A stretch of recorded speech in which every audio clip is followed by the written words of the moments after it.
Ya, Assalamualaikum warahmatullahi wabarakatuh. Perkenalkan, nama saya Dea Sheila Anissa Putri. Saya salah satu mahasiswa di Universitas Nasional. Saat ini saya akan mempresentasikan mengenai proposal skripsi saya.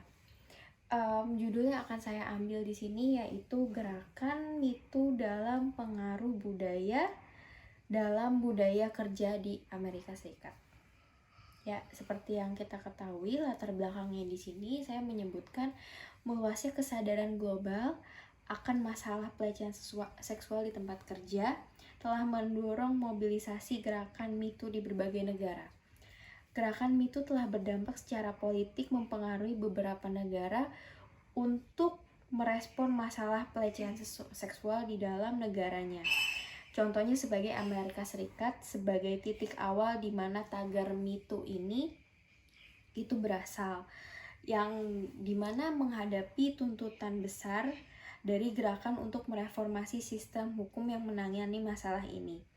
Jadi orang-orang tuh memanfaatkan momentum itu yang berrasionalisasi secara global. Aktivis gerakan MeToo sendiri berupaya memperluas dukungan internasional untuk menegakkan negaranya mereformasi hukum federal untuk merespon masalah tersebut. Bumerang pattern yang bergerak dalam kasus ini telah menciptakan efek tekanan bagi pemerintah Amerika Serikat. Salah satunya di sini saya mencoba menganalisa Transnational Advocacy Network dari gerakan #MeToo tersebut melalui berbagai aktivisme dari gerakan yang berhubungan dengan aktor-aktor luar negaranya untuk mencapai tujuannya. Dengan mengidentifikasi proses pembentukan gerakan dari taktik dalam upaya mempengaruhi negara untuk merespon masalah yang diadvokasikan oleh gerakan ini. Jadi, temuan dari penelitian ini telah menghasilkan pencapaian gerakan dalam mempengaruhi negara, khususnya pengaruh dalam perubahan kebijakan tentang pelecehan seksual di tempat kerja. Gitu. Jadi untuk selanjutnya di sini di sisi lain, praktik pelecehan seksual terutama di tempat kerja sendiri bukan merupakan sesuatu hal yang baru. Jadi pelecehan seksual diidentifikasikan sebagai hubungan seksual yang tidak diinginkan atau pemaksaan seksual, di mana dalam sejarah ini telah mengakar dalam konsep perbudakan yang dialami oleh wanita. Lalu konsep definisi pelecehan seksual sendiri pertama kali diperkenalkan oleh feminis Amerika Serikat sendiri pada pertengahan 1970-an, di mana pengadilan Amerika Serikat yang pertama di dunia yang mengakui pelecehan seksual sebagai diskriminasi jenis kelamin.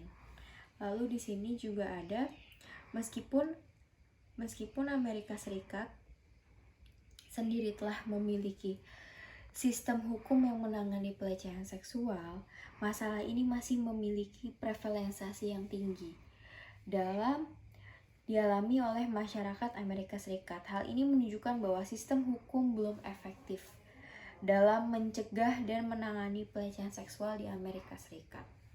Begitu. Namun masalah ini kurang diperhatikan oleh pemerintah Amerika Serikat. Sementara kesadaran masyarakat akan hal ini juga rendah. Jadi masih rendah kesadaran masyarakatnya sendiri. Akibatnya muncul seorang warga domestik yang memprovokasikan masalah ini agar mendapatkan perhatian nasional.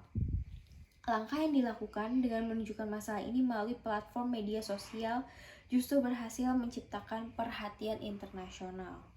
Tingginya prevalensi kasus ini terjadi di seluruh dunia telah mendorong orang-orang mendukung memajukan masalah ini sebagai masalah yang global.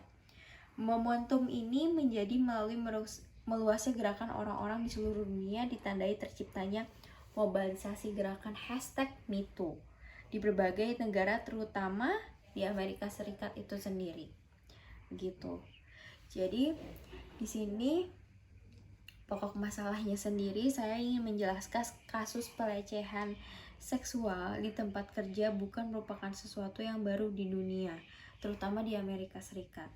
Meningkatnya kesadaran akan masalah ini telah mendorong munculnya aktor-aktor negara, baik berupa gerakan maupun organisasi. Jadi banyak aktor-aktor yang non-organisasi atau non-organisasi gitu. yang berupaya mengambil peran dalam memajukan masalah ini. Gitu.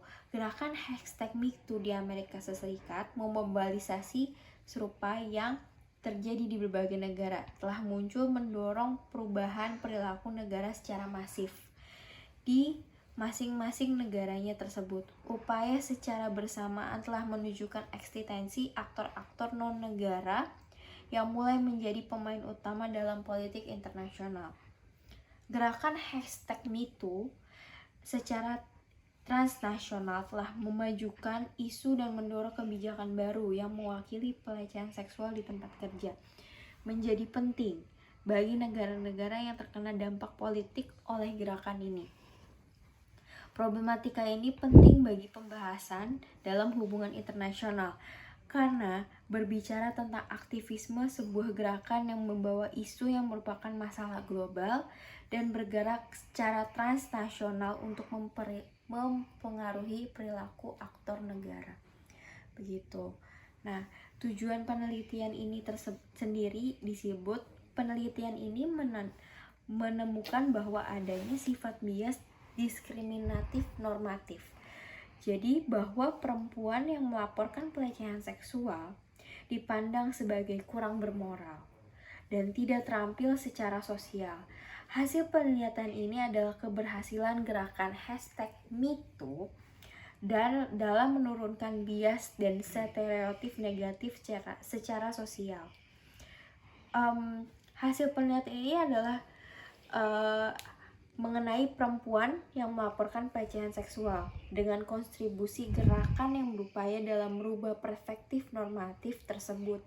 Jadi tujuan di sini saya ingin merubah yang dimana gerakan MeToo ini merubah sifat bias orang-orang yang menganggap bahwa yang melaporkan kejadian pelecehan seksual itu merupakan orang-orang yang bahwa dia yang salah atau ternyata dia yang melakukan tersebut. Sebenarnya tidak, dan ini akan mengubah perspektif orang-orang tersebut seperti itu.